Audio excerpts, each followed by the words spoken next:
வருகை தந்திருக்காரு. என்டிஏவோட கூட்டணியை இன்னும் பலப்படுத்தும் விதத்துல நிறைய பேச்சுவார்த்தைகள் போய்கிட்டு இருக்கு. தேமுதிக ஏற்கனவே முடிவெடுத்து தான் நம்ம மாநாட்டில் சொல்லியிருந்தோம். அந்த முடிவு என்னன்றத தொண்டர்கள் ரொம்ப அவளோட காத்துக்கிட்டு இருக்காங்க. நீங்க தான் சொல்லுங்க. எங்க தொண்டர்கள் காத்திருக்காங்களா?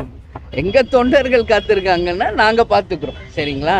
நீங்க பிரஸ் பீப்புள் தான் காத்திருக்கீங்க. தொண்டர்கள் எல்லாம் தெளிவா இருக்காங்க. இருந்தாலும் எப்பவுமே நீங்க தலைமை அலுவலகத்துக்கு வந்தா எப்பயுமே நான் உங்களை அவாய்ட் பண்ணதே கிடையாது. நீங்க வந்ததையும் மதிச்சு எப்பவுமே உங்களுக்கு நான் ப்ரெஸ் மீட் கொடுத்துக்கிட்டு இருக்கேன். மற்ற யாரும் இப்படி கொடுக்குறாங்களான்றதை நீங்க கொஞ்சம் யோசிச்சுக்கணும்.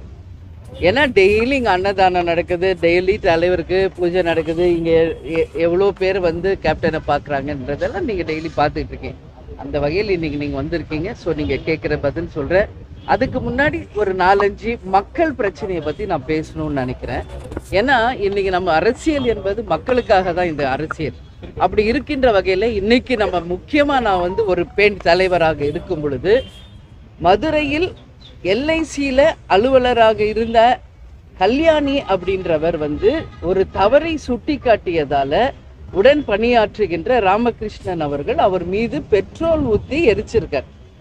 இது தீ விபத்து என்று நாடகம் ஆனாங்க. ஆனால் இன்னைக்கு ஆய்வு செய்து அது திட்டமிட்டப்பட்ட படுகொலை அப்படிங்கிறத கண்டுபிடிச்சு இன்னைக்கு அவரை கைது செய்திருக்காங்க. அதற்காக காவல்துறைக்கும் தமிழக அரசுக்கும் தேமுதிக சார்பாக பாராட்டுகளை தெரிவிச்சுக்கிறோம்.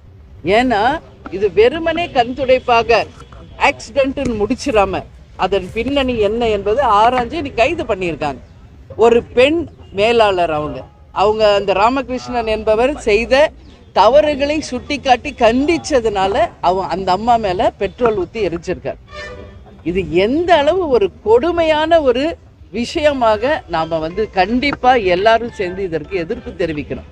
இன்னைக்கு பெண்கள் எல்லா துறையிலும் கோலோச்சி இருக்கின்ற இந்த காலகட்டத்தில் ஒரு மேலாளராக இருக்கும் ஒரு பெண்ணுக்கு இந்த நிலை என்றால் என்ன பாதுகாப்பு இந்த மற்ற பெண்களுக்கு இன்னைக்கு அவங்க வேலை செய்கிற இடமா இருக்கட்டும், எங்க சென்றாலும் என்ன இருக்குன்றது இன்னைக்கு மிகப்பெரிய ஒரு கேள்விக்குறி. சட்டம் நிச்சயமாக இந்த விஷயத்துல கடுமையான ஒரு தண்டனையை ராமகிருஷ்ணனுக்கு வழங்க வேண்டும் என்று தேமுதிகவின் பொதுச் செயலாளராக பெண்ணா இல்லை ஒட்டுமொத்த பெண்கள் சார்பாக இதை நான் நீதி அரசர்களை கேட்டுக்கிறேன்.